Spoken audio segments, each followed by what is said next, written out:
Good morning girls, कैसे हैं आप सब। आज का हमारा टॉपिक है इनकम का, जो हमने पहले छोड़ दिया था। तो अब ये जो टॉपिक है इनकम, इसमें हमने बेटा ये बताना है कि इनकम में आप क्या क्या ले सकते हो, मतलब किस किस चीज़ को ऐड कर सकते हो। वैसे मैंने आपको पांचों हेड्स बताए हैं ना।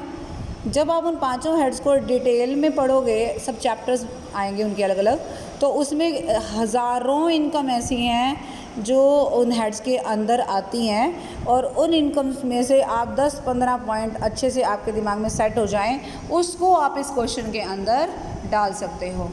अभी मैं अगर आपको इसका एक एक पॉइंट करवाऊंगी तो वो आपको एक तो बोरिंग लगेगा, दूसरा आपको अभी समझ में अच्छे से नहीं आएगा क्योंकि कुछ चीज़ें टिपिकल है। लेकिन जब आप सैलरी का चैप्टर कर लोगे, जब आप हाउस प्रॉपर्टी का कर लोगे, या अदर सोर्सेज का, बिजनेस का या कैपिटल गेन का, तो इस क्वेश्चन का जवाब ऑटोमेटिकली आपके पास आ जाएगा। फिर भी आपकी सेटिस्फेक्शन के लिए मैं थोड़ा सा बता रही हूँ कि इनकम के अंदर थोड़ा सा ब्लर हो रहा है, कोई बात नहीं, थोड़ा ध्यान दे लेना। इनकम के अंदर हम क्या क्या शामिल करते हैं। जैसे आप ये देखोगे, सबसे पहले मैंने ना जिस चीज़ पे टिक मार्क लगाया है वो सिर्फ आपको समझाने के लिए लगाया है, ठीक है। टिक मार्क मैंने इजी पॉइंट्स पे लगाया है ताकि आपको कंसेप्ट क्लियर हो जाए, ठीक है। तो जैसे पहला है प्रॉफिट एंड गेन्स। अब इसकी जगह आप सैलरी भी लिख सकते हो, ऐसा कुछ नहीं है कि पहला प्रॉफिट एंड गेन ही आएगा। नॉर्मली क्या है, हमारा जो मेन हेड होता है, सबसे पहला हेड होता है, वो सैलरी का होता है। तो कोई बंदा अगर नौकरी करता है, चाहे वो प्राइवेट हो या वो सरकारी हो, या वो एक दिन की नौकरी हो या वो 10 साल की हो, उसे कोई फ़र्क नहीं पड़ता, उसका जो इनकम है वो सैलरी हेड में ही जाएगा। तो आप यहाँ लिख सकते हो इनकम फ्रॉम सैलरी, ठीक है। दूसरे नंबर पे देखो, अच्छा इसने लिख रखा है प्रॉफिट एंड गेन्स, तो जो हमारा थर्ड नंबर का हेड था income from business and profession, ये वही है। तो बिजनेस एंड प्रोफेशन के अंदर क्या आता है हमारा, या तो प्रॉफिट आता है, गेन आता है ना। तो वो क्या है, हमारी इनकम है।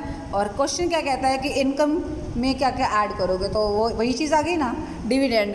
अब डिविडेंड क्या आता है, जब आप शेयर्स खरीदते हो कहीं के, किसी भी कंपनी के, और उससे जो भी आपको क्या इनकम होती है, उससे शेयर्स क्यों खरीदते हैं, क्योंकि हमें उससे डिविडेंड लेना होता है। तो वो डिविडेंड क्या होता है, प्रॉफिट का हिस्सा होता है ना, जो कंपनी में प्रॉफिट का हिस्सा जो होता है वो आपको डिविडेंड के तौर पर दिया जाता है। वो क्या है आपके लिए, वो आपके लिए इनकम है। और ये कौन से हेड में आना चाहिए, सोचो। सैलरी में नहीं।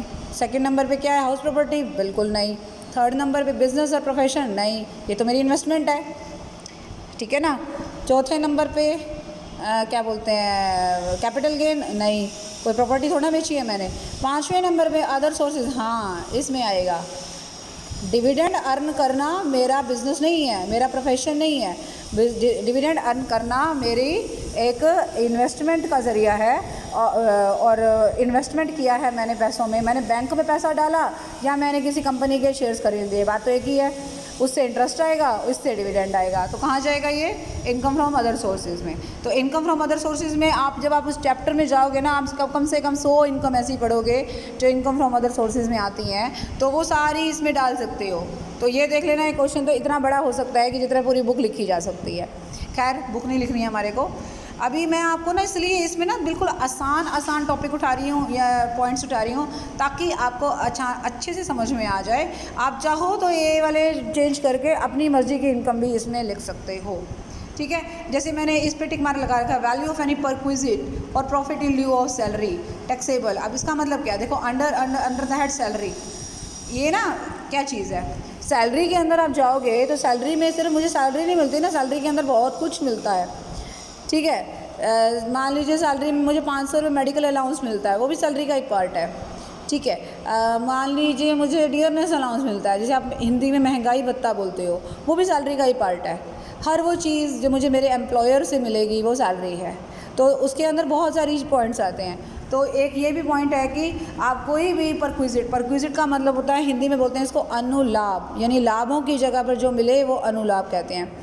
फॉर एग्ज़ाम्पल, अगर मेरे एम्प्लॉयर ने मुझे गाड़ी दे रखी है कि आप अपने घर से कॉलेज और कॉलेज से घर के लिए आपको ये गाड़ी दी जाती है और आप उसका इस्तेमाल इस काम के लिए कर सकते हो, फ्री ऑफ कॉस्ट मुझे गाड़ी दे रखी है, ठीक है, पेट्रोल भी कॉलेज भरवा के देता है, तो वो क्या है, अब उन्होंने मुझे जो भी गाड़ी की सुविधा दी है, यहाँ पे उसको सुविधा वर्ड बोलूँगी, उस सुविधा का मूल्य भी तो है कोई ना कोई।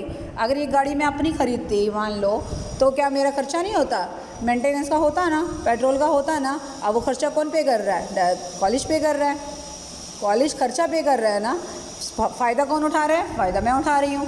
इसे मैं क्या बोलूँगी? परक्विजिट बोलूँगी। ठीक है, तो ऐसी चीज़ें बहुत सारी आपको देखने को मिलेगी। ये भी सैलरी का पार्ट है और ये भी इनकम में दिखाएंगे। जैसे एक पॉइंट मैंने इसके ऊपर निशान लगाया है 6 पॉइंट पे, कोई भी अलाउंस जो आपको असेसी का मतलब मैं तुम कोई भी हो सकता है, अपने पर्सनल एक्सपेंसेस को, ये वही सैलरी के अंदर सारी चीज़ें आएंगी बेटे। अच्छा मान लीजिए मेरी ड्यूटी लगती है जीवीएम कॉलेज में और वहाँ तक जाने के लिए रिक्शा का किराया, हंसने की ज़रूरत नहीं है, मेरे पास गाड़ी है, मैं गाड़ी में ही जाऊँगी। फिर भी मैं जो है अगर कॉलेज से कहती हूँ कि ना मैं तो गाड़ी में नहीं जाऊँगी जी, मैं तो बड़ी इको फ्रेंडली हूँ, मुझे तो रिक्शा पे जाना, और रिक्शा का किराया मैं क्यों भरूँ? तो कॉलेज वाले कहेंगे अच्छा तू जा तो सही और रिक्शा का किराया हम तुझे दे देंगे। ठीक है, तो रिक्शा का जो किराया वो मुझे मिलेगा, वो क्या चीज़ होगी? अगर मैं जेब से भरती, बात ख़त्म। लेकिन जेब से भरने के बाद मुझे कॉलेज ने वो पैसे मेरे को दे दिए वापस, तो वो मेरे लिए क्या हो गया? सैलरी का पार्ट हो गया, और वो भी इसी में आएगा, इसमें आएगा, इनकम में आएगा। अब आप कहोगे मैडम इनकम कैसे हो गई? इनकम का मतलब ऐसे नहीं होता बेटा, एक सुविधा तो मिली ना, मतलब मेरा चार्जेस तो नहीं लगे ना। कोई भी अलाउंस जो मुझे पर्सनल कर, अच्छा अब यहाँ देखो एक वर्ड लिखा होगा, कहाँ गया वो वाला पॉइंट? 6 पॉइंट था ना, ये वाला, any allowances to meet his personal expenses at the place. अच्छा यहाँ पे पर्सनल एक्सपेंसेस की बात कर रहा है। जीवीएम कॉलेज जाना मेरा कोई पर्सनल काम थोड़ी ना था, मैं तो कॉलेज के काम से जा रही थी। अब उन्होंने मुझे जीवीएम कॉलेज जाने के लिए 500 रुपये दिए, जिसमें से मेरे खर्च हुए 400 रुपये, बाकी के उन्होंने कहा रख लो, इसका मतलब 100 रुपये बचा लिए मैंने। वो है मेरी असली इनकम और वो मेरे सैलरी में जाएगी। ठीक, 400 रुपये तो मेरे रिक्शा पे खर्च हो ही गए, ठीक है ना। अगर मेरे 400 खर्च हुए और मेरे को कॉलेज ने 400 दे दिए तो इनकम तो ज़ीरो हुई ना। लेकिन अगर मेरे 400 खर्च हुए और इन कॉलेज ने मुझे 500 दिए और मुझसे 100 रुपये वापस भी नहीं लिए,